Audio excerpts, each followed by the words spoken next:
consider about this year performance, did you think the Europe and the China's market is cheaper? Statistically, yes. I think again you've got to be very, very careful if you're looking at the equity markets. And you've got to differentiate between markets and economies because they're very different. So Europe's economy is not very exciting. We all know Europe has its problems. Brexit is one of the problems. There are lots of other problems of Europe. But if you look at European companies, the major European companies are all global companies. Nestle, Unilever. So in some senses, these are emerging market companies. Unilever and Nestle have huge businesses in emerging markets that are growing. So you can be.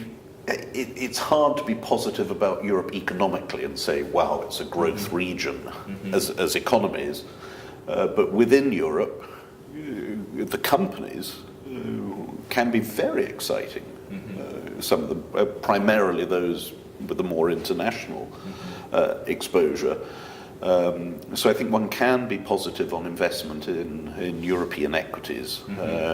But the reason for being positive is not because of the Europe economy is doing well, for very different reasons. China's almost the opposite. Yes, China's a good growth economy on paper. It is growing at 6.5%, 6.7%. You can question the figures. The issue for us then is to find out where are the really great companies in China and what are their prospects. And that's more difficult. China's far more a volatile trading market with huge levels of turnover and speculation. So it's not so easy for the longer term fundamental investor to approach. But my goodness, things are changing rapidly in China.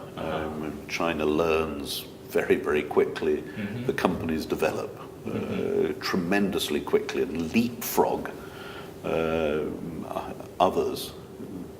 So it is a market where we've spent a lot of time. Can you give us some example? Well, you find that the Chinese company have a tremendous change. Yes. Well, you just need to look at all the internet-related stocks. I mean, in China, you would never have thought of that going on 10, 15 years ago. So whether it is the Alibabas, the Baidus, the Tencents, how that has revolutionized the economy. It doesn't necessarily mean they're good investments,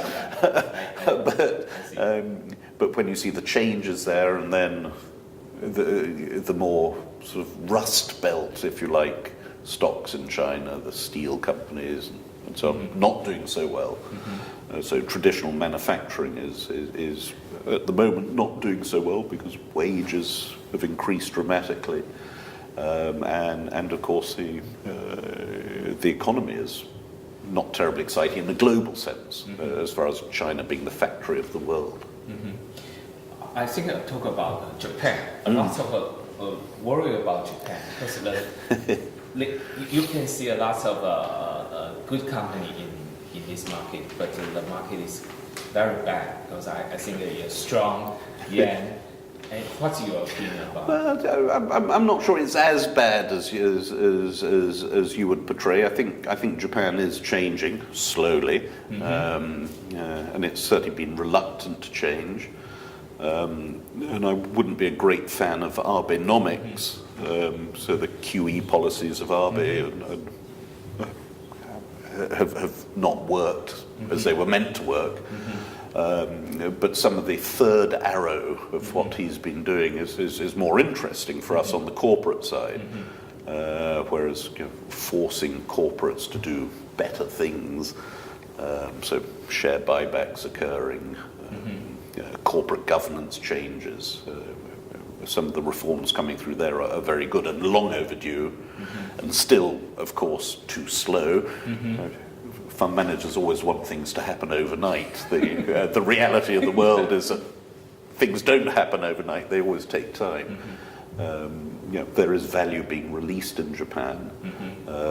Bits of Japan are sort of wonderfully globally competitive.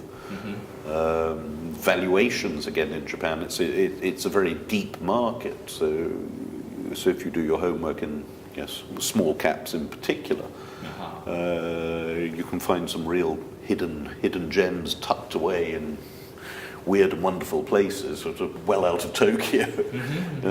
Okay.